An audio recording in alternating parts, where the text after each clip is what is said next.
Baik, Assalamualaikum warahmatullahi wabarakatuh. Kita akan mulakan kelas kita bagi tajuk subjek tajwid. Tajuk kita berkenaan dengan isti'azah. Okey, tajuk yang seterusnya iaitu 1.5 muka surat yang ketiga. Kaedah membaca isti'azah dan basmalah serta awal surah. Okey, ada cara kaedah dia. Yang pertama, berhenti pada isti'azah dan basmalah. Cara yang paling baik lah. Ini cara yang paling baik. Contohnya, A'udzubillahi minasyaitonirrajim. Berhenti. Bismillahirrahmanirrahim. Berhenti. Lepas tu baca sambung lagi. Sambung awal surah. Qul a'udzu birabbil falaq. Jadi kita akan baca secara berhenti, berhenti dan berhenti. Setiap tempat kita berhenti. Okey, ini cara yang paling baik. Tanda X ini ada tanda pangkal itu menunjukkan bacaan tu berhenti. Okey. Kaedah yang kedua iaitu dengan cara berhenti pada isti'azah tetapi menyambung basmalah dengan awal surah. Basmalah dengan awal surah tu bersambung. Okey, contohnya A'udzu billahi minasyaitonirrajim. Bismillahirrahmanirrahim. Qul a'udzu birabbil falaq. Sambung Bismillahirrahmanirrahim mikul. Terus sambung mikul. Itu terus sambung. Cuma berhenti pada bacaan isti'azah saja. A'udzubillah saja. A'udzubillahi minasyaitonirrajim dan ayat seterusnya disambung terus. Itu cara yang kedua. Kaedah yang seterusnya. Kaedah yang ketiga.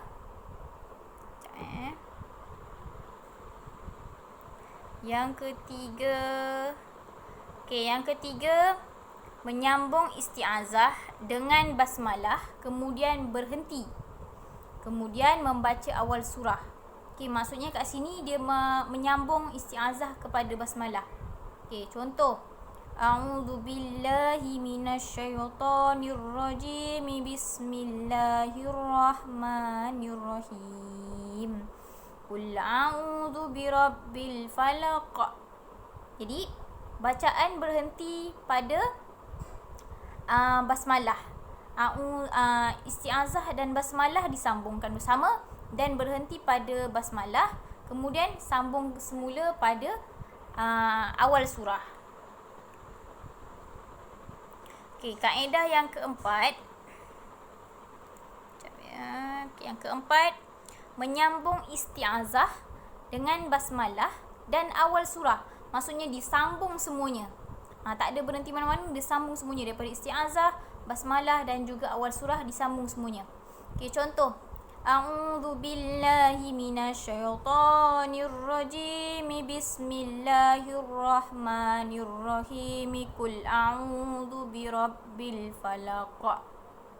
Okey, maksudnya dia sambung semuanya tanpa berhenti di mana-mana, sama ada berhenti di isti'azah, sama ada berhenti di basmalah. Maksudnya dia berhenti di awal surah yang pertama. Okey, itu ada 4 kaedah, iaitu yang pertama tadi dengan cara berhenti pada semua tempat. Isti'azah dia berhenti, basmalah dia berhenti dan kemudian pada awal surah pun berhenti. Tapi yang kedua pula, cara kaedah yang kedua, bacaan basmalah isti'azah dia berhenti, kemudian basmalah dengan awal surah disambung. Okey, itu yang kedua. Yang ketiga, dia menyambungkan isti'azah dengan basmalah, awal surahnya berhenti. Isti'azah dengan basmalah bersambung, lepas tu berhenti, kemudian baru dia masuk ke awal surah. Okey, kalau yang keempat tadi, dia sambung semuanya. Okey, ada 4 kaedah semuanya. Okey, itu sahaja untuk pelajaran tajwid berkenaan dengan kaedah pembacaan isti'azah, basmalah dan awal surah. Okey, itu sahaja untuk hari ini.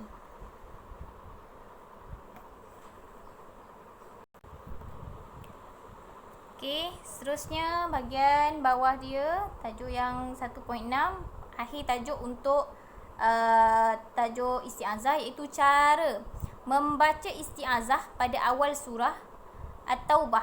Okey, cara membaca isti'azah pada awal surah At-Taubah. Sebab surah At-Taubah ni tak ada basmalah, Surah At-Taubah hanya ada terus pada awal surah, tak ada basmalah.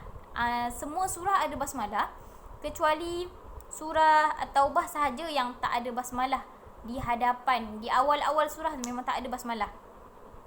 Okey, cara kaedah untuk bacaan surah At-Taubah ni, yang pertama berhenti pada isti'azah dan meneruskan bacaan. A'udzubillahi minasyaitonir rajim. Bara'atum minallah. Dia maksudnya bacaan isti'azah berhenti, kemudian baru sambung ke awal surah At-Taubah. Yang kedua pula, sambungkan isti'azah dan awal surah. Sambung terus. A'udzubillahi minasyaitonir rajim. Bara'atum minallah. Sambung terus daripada a'udzubillah, isti'azah lah, a'udzubillah tu terus sambung ke awal surah. Sebab memang surah At-Taubah ni memang tak ada basmalah dalam surah At-Taubah. Jadi dia terus sambungkan terus. Dia ada dua kaedah lah. Jadi untuk surah At-Taubah ni ada dua kaedah. Sama ada nak berhenti pada isti'azah ataupun terus sambung terus isti'azah dan juga awal surah. Dua-dua boleh. Dua-dua tak ada sebarang masalah. Dua-dua boleh buat. Kita nak ikut mana yang suka, ikut sesak nafas kita. Kadang-kadang kita tak boleh nak tahan nafas lama, jadi kita boleh baca berhenti itu lebih baik sebenarnya. Sebab semua orang boleh buat. Semua peringkat umur boleh buat. Semua orang pandai tak pandai semua boleh buat secara kita berhenti bacaan. Okey, itu saja untuk kita habiskan subjek tajwid berkenaan dengan tajuk isti'azah. Kemudian kita akan masuk kepada hukum basmalah lah selepas ni. Okey, itu saja. Assalamualaikum warahmatullahi wabarakatuh.